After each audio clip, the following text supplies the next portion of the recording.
ஜனவரி 26 திங்கட்கிழமை. இருதயமோ விழித்திருந்தது. நான் நித்திரை பண்ணினேன், என் இதயமோ விழித்திருந்தது. கதவை தட்டுகிற என் நேசரின் சத்தத்தை கேட்டேன். உன்னத பாட்டு 5:2. விழித்திருந்து ஜெபம் பண்ணுங்கள், அதே நேரத்தில் ஜெபம் பண்ணி விழித்திருங்கள். நிச்சயமாகவே கர்த்தர் உங்கள் ஆத்துமாவிலே ஒரு விழிப்புணர்வை தருவார்.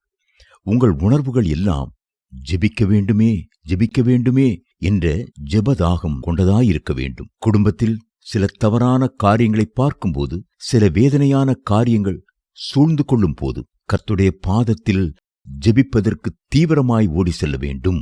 இருதயத்தை கர்த்தருடைய பாதத்தில் ஊற்றி ஜெபிக்க கற்றுக்கொள்ள வேண்டும். தொட்டால் சிணுங்கி என்னும் செடியை பாருங்கள், அது எவ்வளவு உணர்வுள்ளதா இருக்கிறது.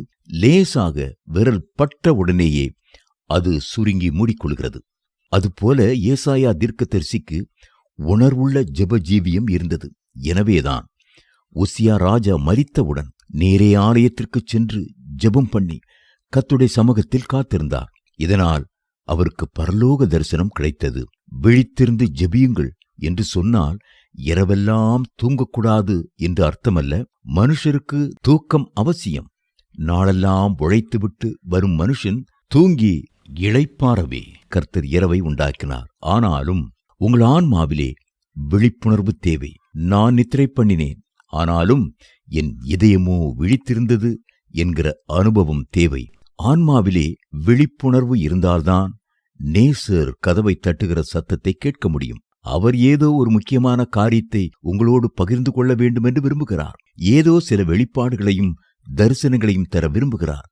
அவருடைய சத்தத்தை கேட்கும்படி உங்களுடைய ஆவியிலே ஒரு விழிப்புணர்வு இருக்கட்டும். நீங்கள் தூங்கும்போது மற்றவர்கள் நீங்கள் அறியாமலேயே உங்களுக்கு விரோதமாய் சதி செய்யக்கூடும். மந்திரவாதிகளிடம் சென்று சூனியம் செய்யக்கூடும். அது உங்களுக்கு தெரியாமல் இருந்தாலும் ஆவியானவருக்கு தெரியும். அவர் உறங்காத கண்கள் உடையவர். அவர் உங்களுடைய ஆவியிலே ஒரு விழிப்புணர்வை கொடுத்து எழும்பி ஜெபிக்க ஒரு பாரத்தை கொடுப்பார். அப்படி நீங்கள் போராடி ஜெபிக்கும்போது கர்த்தர் எல்லா அந்தகார வல்லமைகளையும் முறித்து சாத்தானின் சதி ஆலோசனைகள் மேல் உங்களுக்கு ஜெயத்தை தருவார். உனக்கு விரோதமாய் உருவாக்கப்படும் எந்த ஆயுதமும் வாய்க்காதே போம்.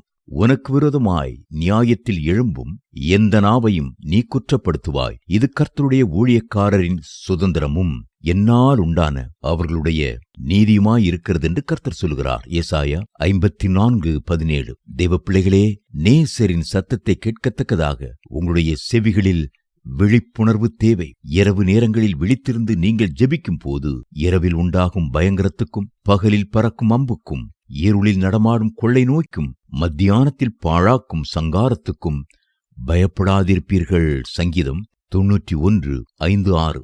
ஆகையால் பொல்லாப்பு உனக்கு நேரிடாது, வாதை உன் கூடாரத்தை அணுகாது. சங்கீதம் 91:10.